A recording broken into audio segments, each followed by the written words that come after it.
Apache Widow confronted him. "Rancher, do you only want something from me, like everyone else?" The gunshot echoed across the canyon before Jack Sullivan even saw the rider. His horse reared, and he grabbed the reins tight, scanning the red rocks above his ranch. Another shot kicked up dust 3 feet from his boots. Someone wanted him dead, and they were getting closer with each try.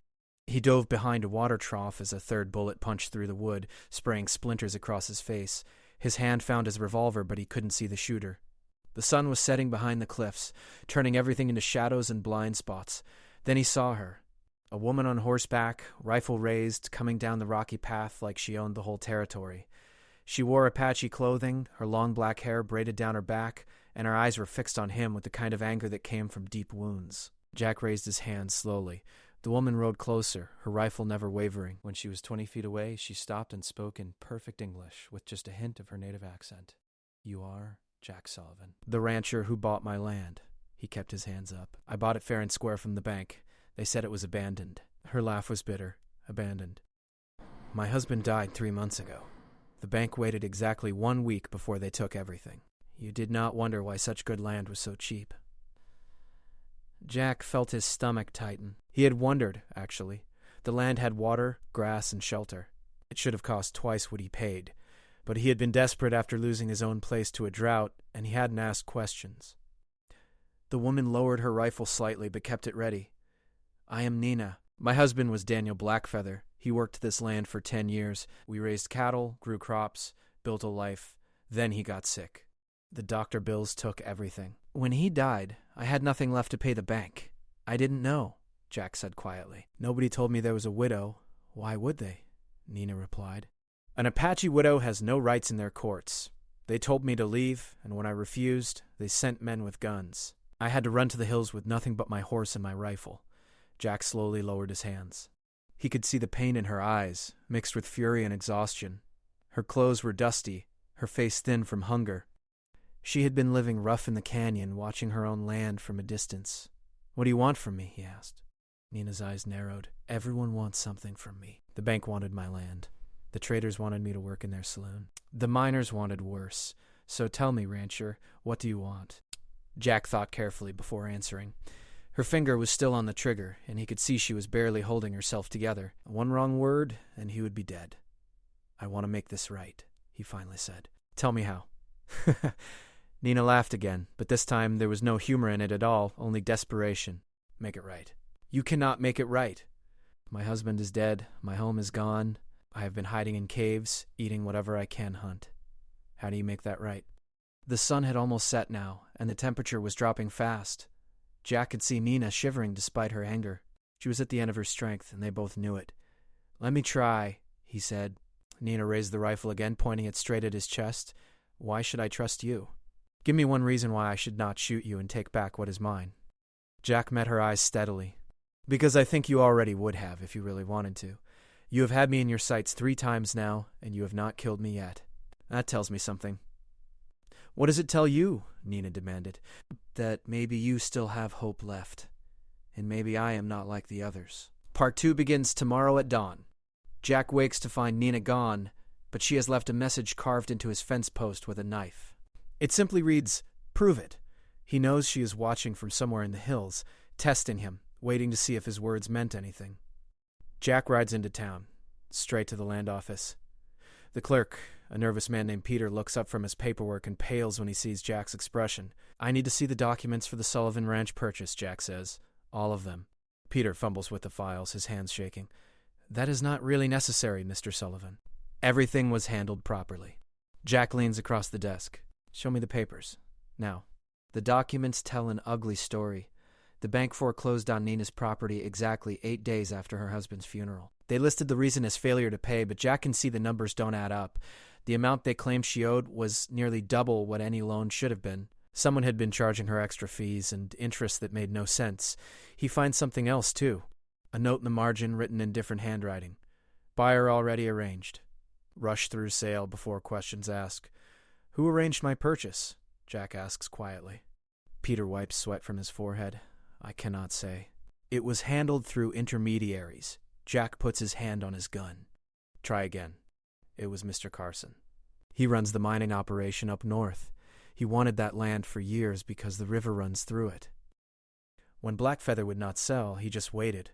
Then when Blackfeather died, Carson saw his chance. He made sure the bank added fees to force the widow out.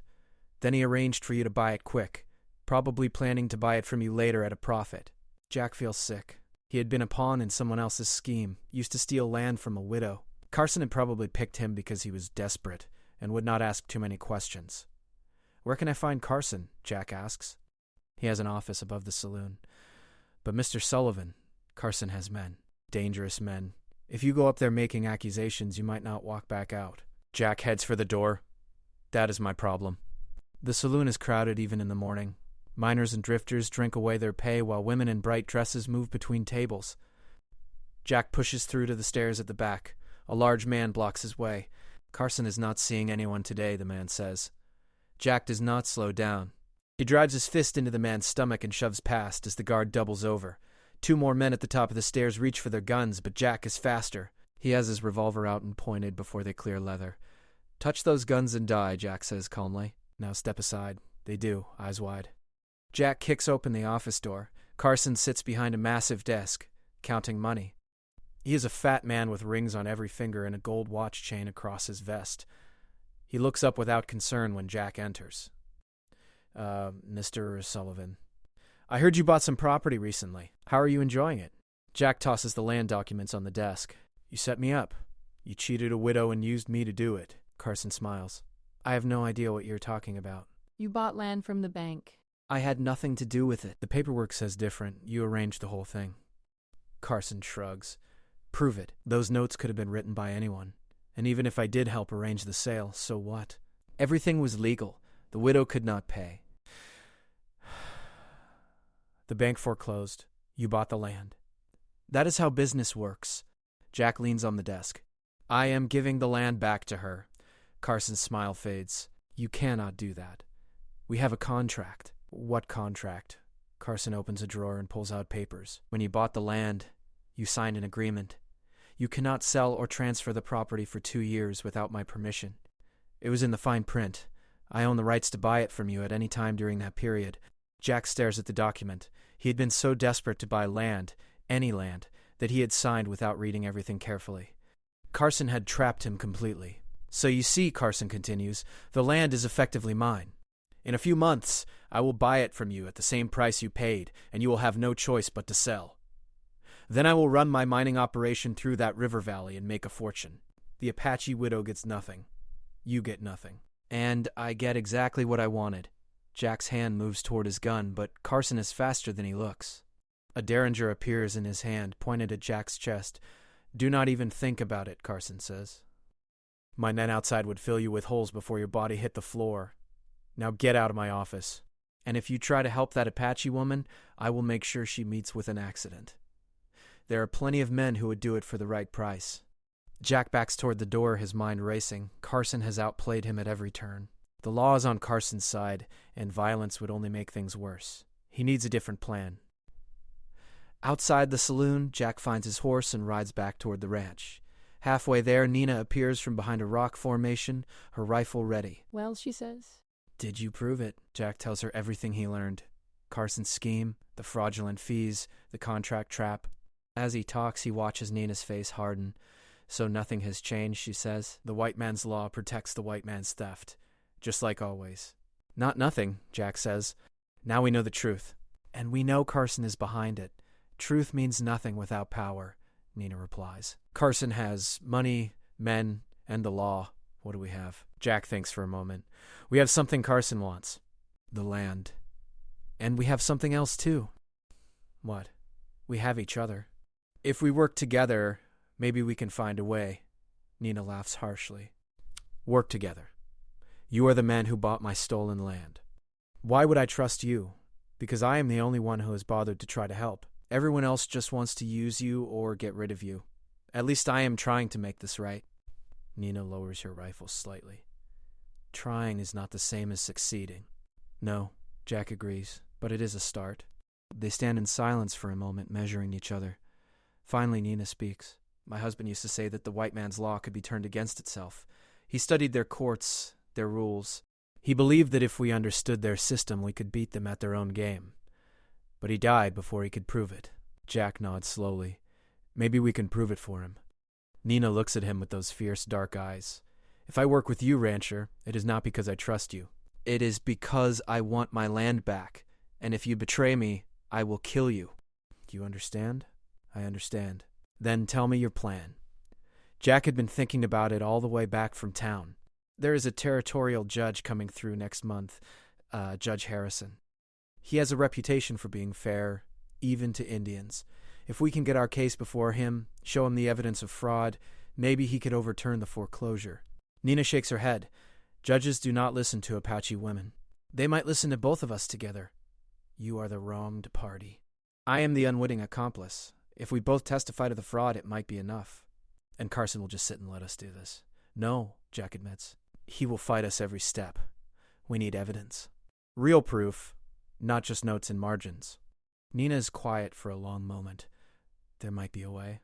My husband kept records. Every payment, every transaction with the bank. He hid them before he died in case something happened. He told me where, but I was afraid to go back. Carson's men watch the old property. Where are they? In the root cellar. Under the floorboards. Daniel put them in a metal box to keep them dry.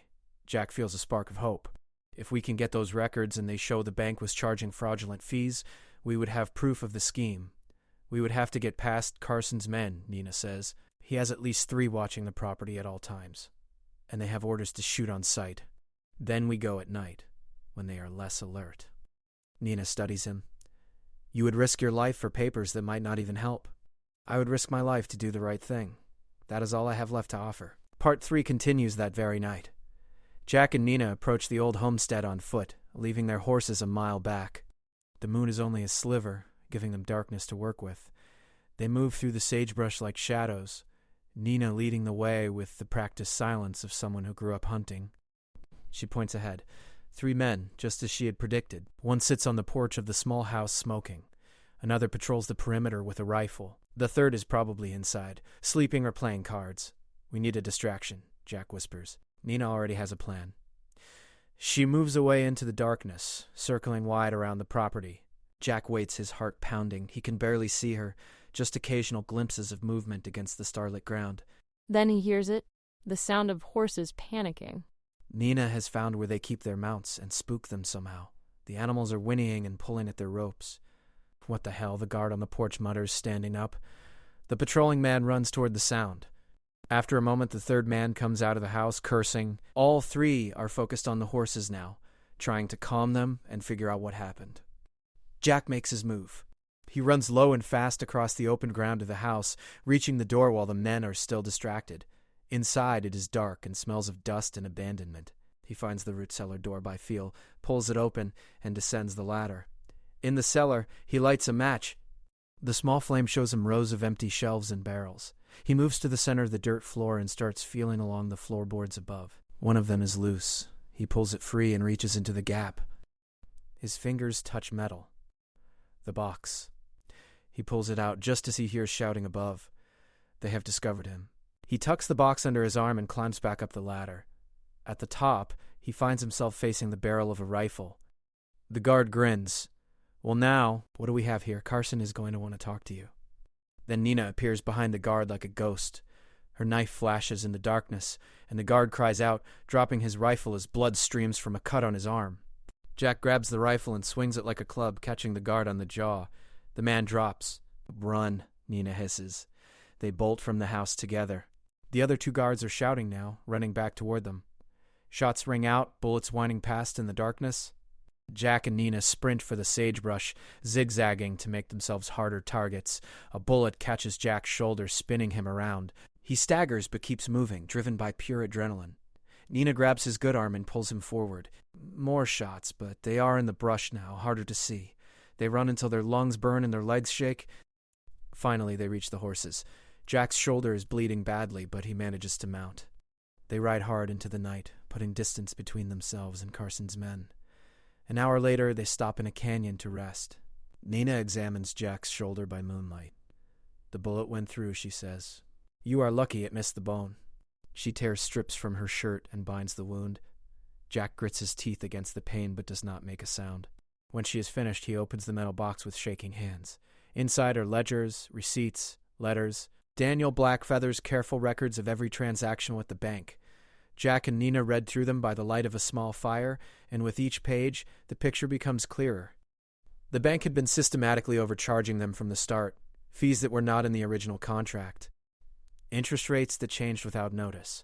Payments that were recorded late even when made on time, triggering penalties. Daniel had documented everything, even written letters of complaint that were ignored. But there is more. Letters between the bank manager and Carson discussing how to force the Blackfeathers off their land. Plans to wait until Daniel died and then move fast, before Nina could seek legal help. Instructions on how to make the foreclosure look legitimate. This is it, Jack says. This is the proof we need. Nina stares at the papers, tears in her eyes. Daniel knew. He knew they were cheating us, and he tried to fight them, and they killed him for it. What do you mean? Look at this. She shows Jack a letter from 3 months before Daniel's death. In it, Daniel threatens to take his evidence to the territorial governor if the bank does not correct their errors. 2 weeks later, he suddenly became ill. A sickness that the doctor could not explain or cure. You think they poisoned him? Nina's voice is hard. I think my husband was healthy one day and dying the next. I think his illness was very convenient for the men trying to steal our land. And I think that in the white man's world, an Apache man's death is not investigated too closely. Jack feels cold despite the fire. If she is right, this is not just fraud. It is murder. We take this to Judge Harrison, he says. We show him everything. The fraudulent fees, the conspiracy, all of it. And what about my husband's death? Jack meets her eyes. We tell him our suspicions. Let him decide if it needs investigation. But Nina, even if we cannot prove murder, this evidence is enough to show fraud. That could be enough to get your land back. Could be. She says the words bitterly. Not will be. Could be. It is the best chance we have. They sit in silence, watching the fire burn down. Finally, Nina speaks. When my husband died, I wanted to die too. I spent days in our house, not eating, not sleeping, just sitting in the dark. Then Carson's men came and dragged me out. They laughed while they did it, called me savage. Said I should be grateful they did not do worse.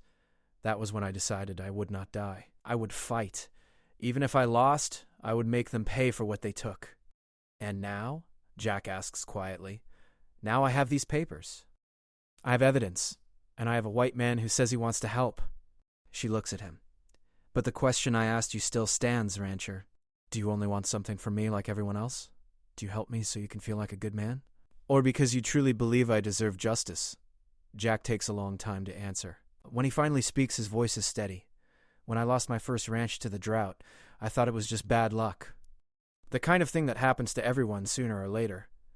But watching how people treated you, how the system worked against you, I realized something. My bad luck was just nature.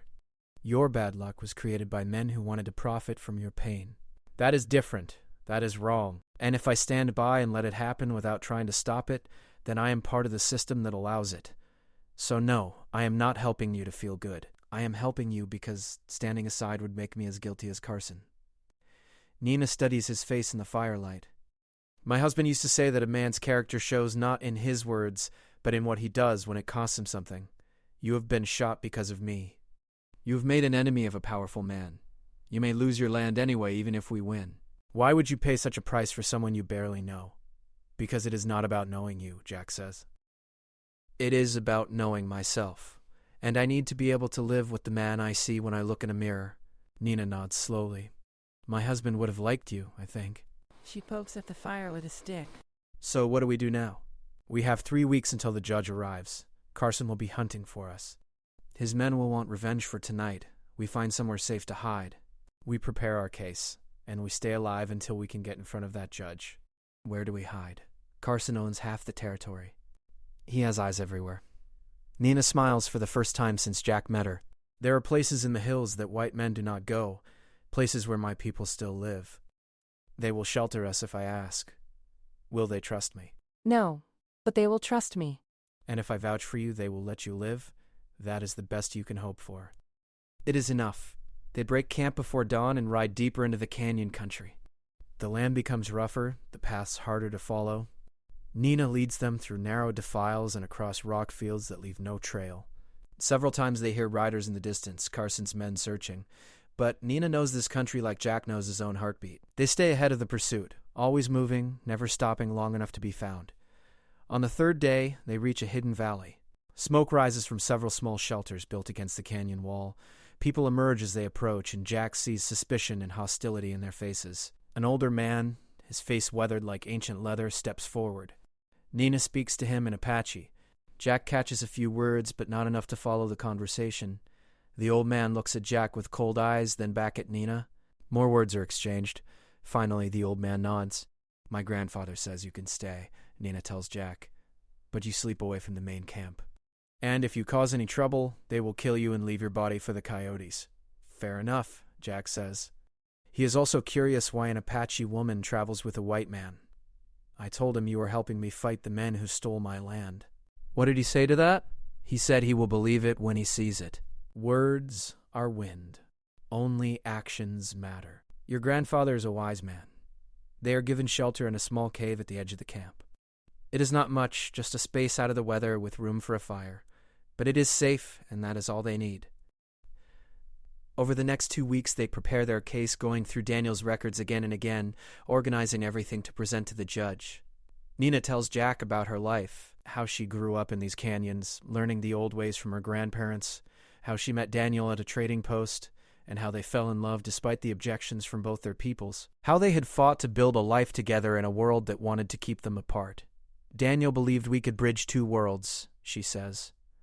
"One night as they sit by the fire, he thought that if we just worked hard enough, proved ourselves, people would see us as equals. I was not so sure. But I loved him, so I tried to believe it too. And now I know he was wrong. The white man's world has no place for people like me except at the bottom. They will take our land, our labor, our lives, and they will call it progress." Jack has no answer for that. He has seen enough to know she is right. But Nina continues, "If there is even a small chance that one judge might be different, that one piece of paper might matter more than the color of my skin, then I have to try. For Daniel. For the life we built. For the principle that right should matter more than power. That is all any of us can do," Jack says. "Try. And keep trying until we win or die." Nina looks at him across the fire. "You are not what I expected, rancher. When I first saw you on my land, I thought you were just another thief. Another white man taking what was not his. And now I think maybe you are something rarer. A man who actually means what he says." Part 4 arrives with bad news. A rider comes to the hidden valley, one of Nina's cousins who lives in town. He brings word that Carson has been busy. He has hired a lawyer, a skilled one from the territorial capital. He has been spreading stories that Jack and Nina are criminals, that they stole documents from his property, that they attacked his men. He's building a case to have them arrested on sight.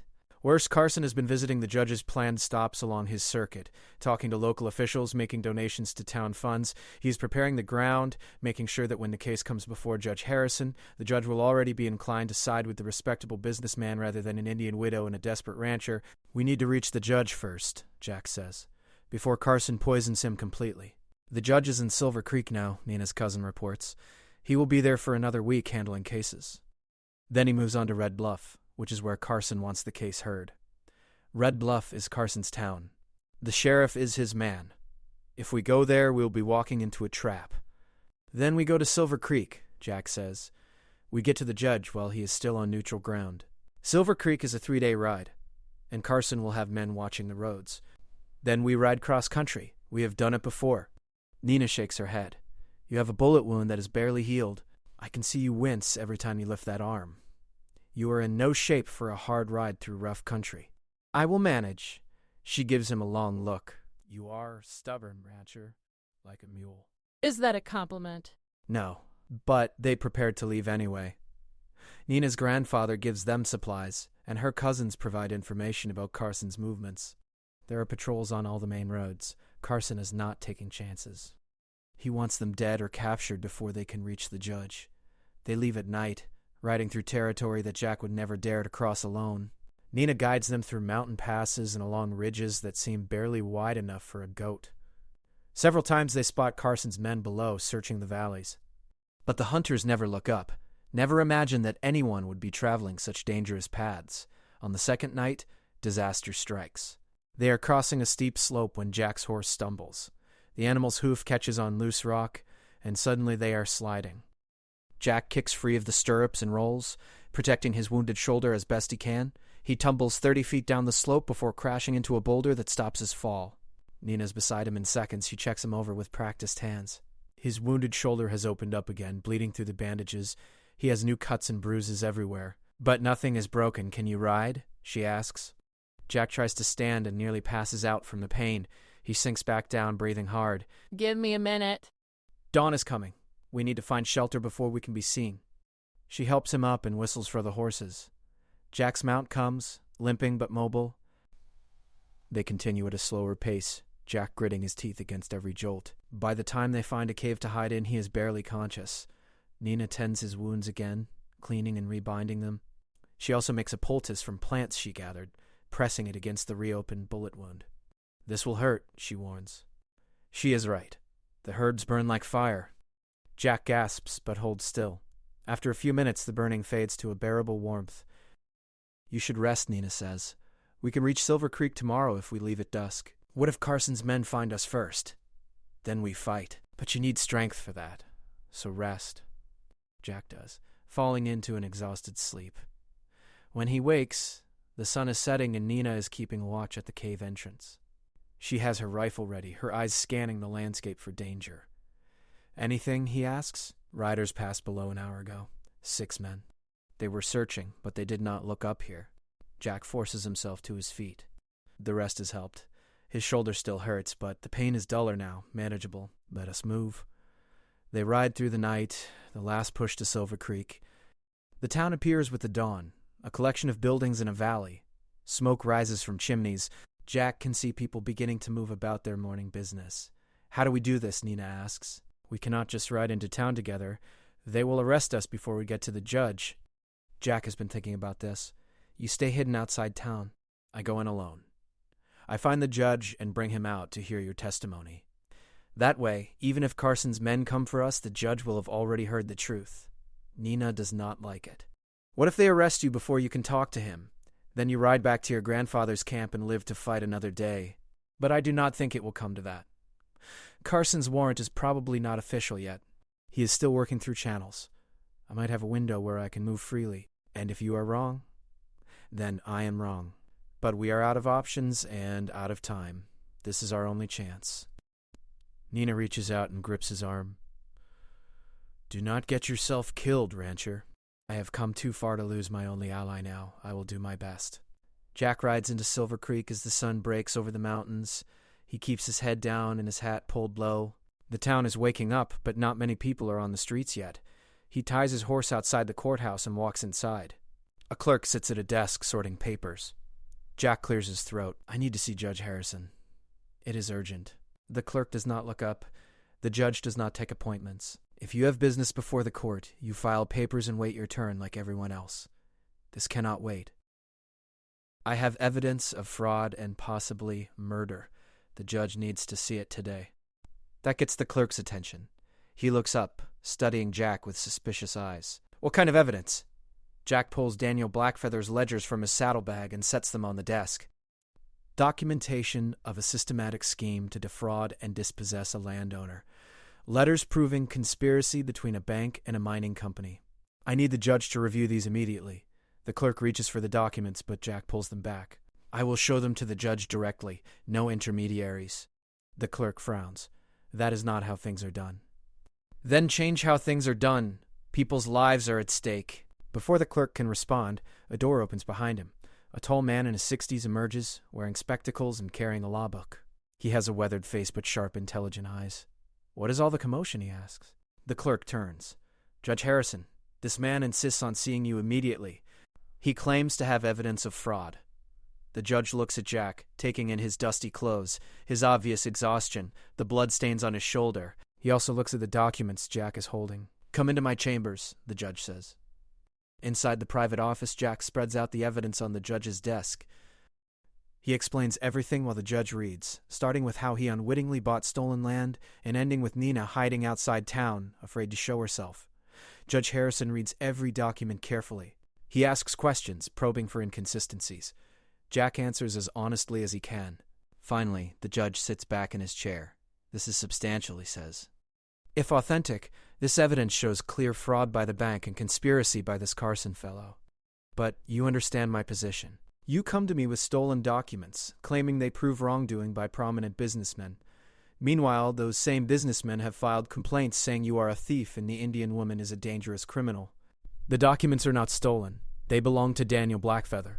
His widow has every right to them, a widow who has no legal standing in most courts, who, according to Carson's version of events, should never have been on that property in the first place. Then let her tell her side. She is outside town right now.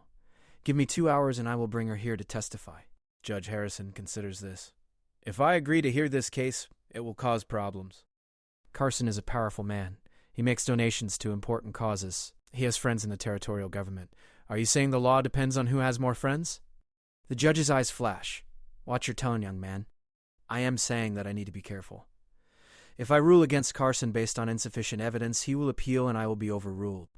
The widow will lose her chance at justice, and Carson will be untouchable. But if I do this right, if I build an ironclad case, then no appeal will save him. Jack feels hope stirring. I believe these documents are genuine. I believe they show wrongdoing. Whether that wrongdoing rises to the level of fraud that would invalidate the bank's foreclosure, that is what I need to determine. Bring me the widow. I will hear her testimony, and then I will decide. Part 5 begins with Nina entering Silver Creek. Jack rides out to get her, and they return to the courthouse together. People on the street stop and stare. An Apache woman riding through town with a battered rancher draws attention. Jack sees men moving toward the sheriff's office. They have minutes at best before Carson's allies react. Inside the courthouse, Judge Harrison clears his courtroom. He calls in the court recorder and sets up for an emergency hearing. Nina sits in the witness chair, her back straight, her eyes fierce. She is terrified. Jack can tell, but she does not show it. State your name for the record, the judge says. Nina Blackfeather. Wife of Daniel Blackfeather, owner of the property on Willow Creek that was stolen from me by fraud. The judge does not react to the word stolen. Tell me what happened, starting from the beginning. Nina tells the story. How she and Daniel built their ranch. How they struggled but succeeded. How the bank began adding mysterious fees that were not in their contract. How Daniel documented everything and tried to fight back. How he died suddenly, suspiciously. How the bank moved immediately to foreclose, giving her no time to find help. As she talks, Jack watches the judge's face. The man gives nothing away, but his pen never stops moving. He is taking notes, lots of them. When Nina finishes, the judge asks questions. Detailed questions about dates, amounts, conversations. Nina answers each one with precision. Daniel's careful record-keeping serves them well. She can back up every claim with documentation, and the courtroom door bangs open. Carson storms in, followed by his lawyer and 3 armed men. The sheriff is with them. What is the meaning of this, Carson demands. Judge Harrison, these people are criminals. I have filed charges. They should be in jail, not in your courtroom. The judge looks up calmly. This is my courtroom, Mr. Carson, and I will decide who appears in it.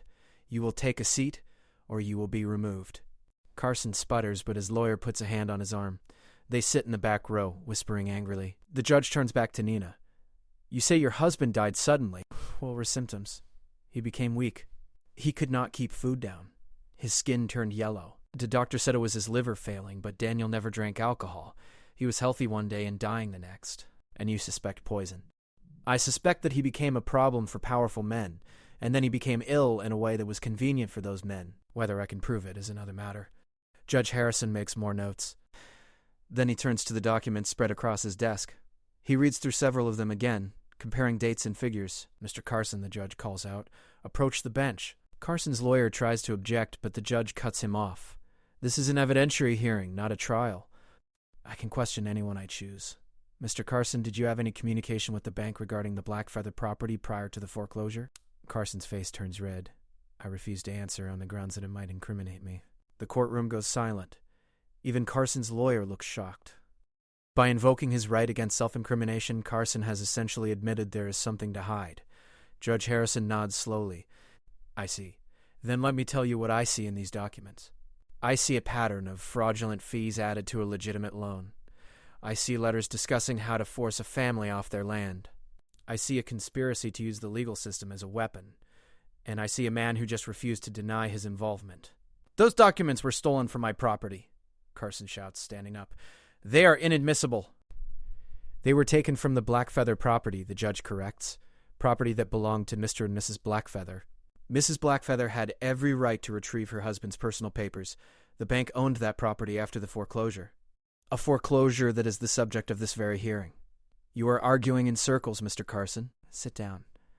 Carson remains standing. You cannot do this. I have Important friends, if you rule against me, it will be overturned.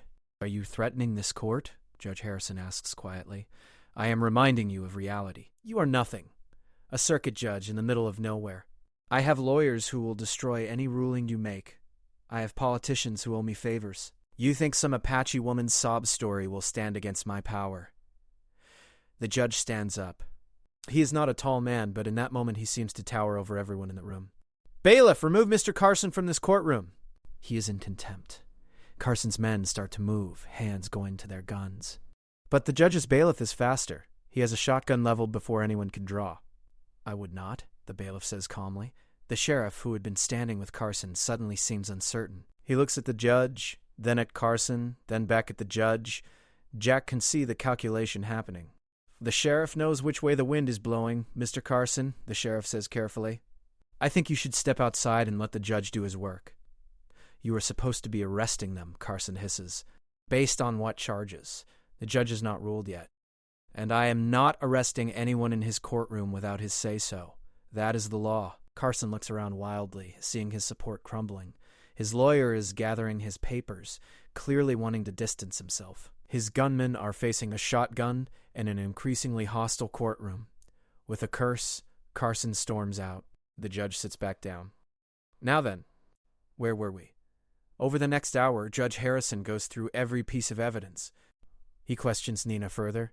He calls the bank manager in and questions him under oath.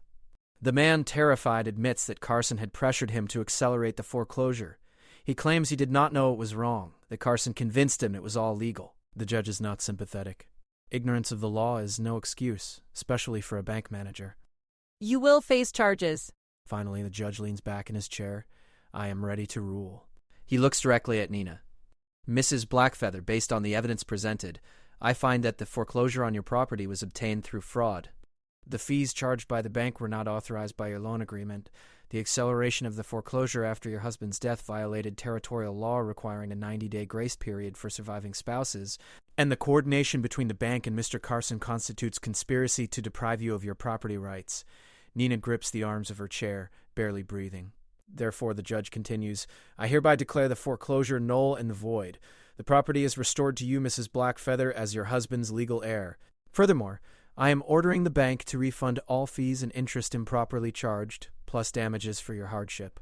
Additionally, I am referring this matter to the territorial marshal for criminal investigation into possible fraud, conspiracy, and yes, possibly even poisoning.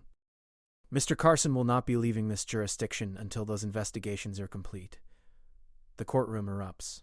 Nina covers her face with her hands, shoulders shaking. Jack realizes she is crying, years of pain and anger finally breaking through. He wants to go to her but stays where he is, giving her this moment.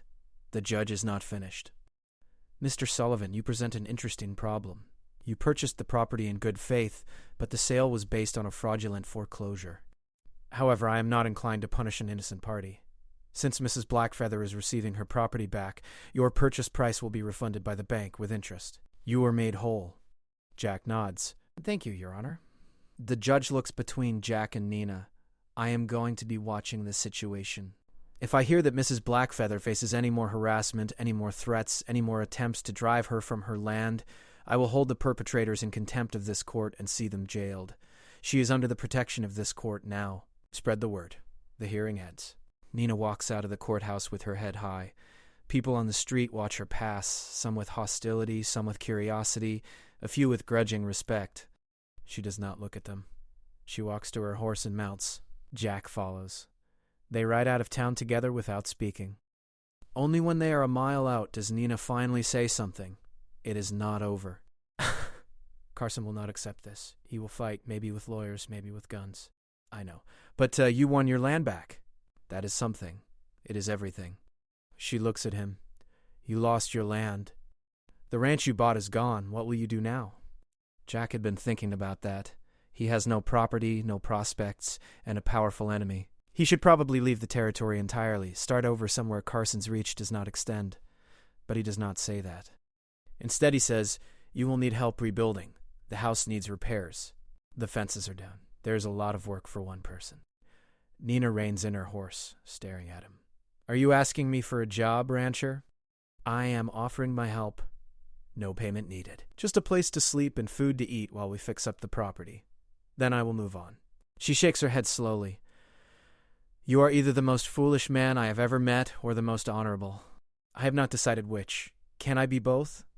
For the first time, she truly smiles.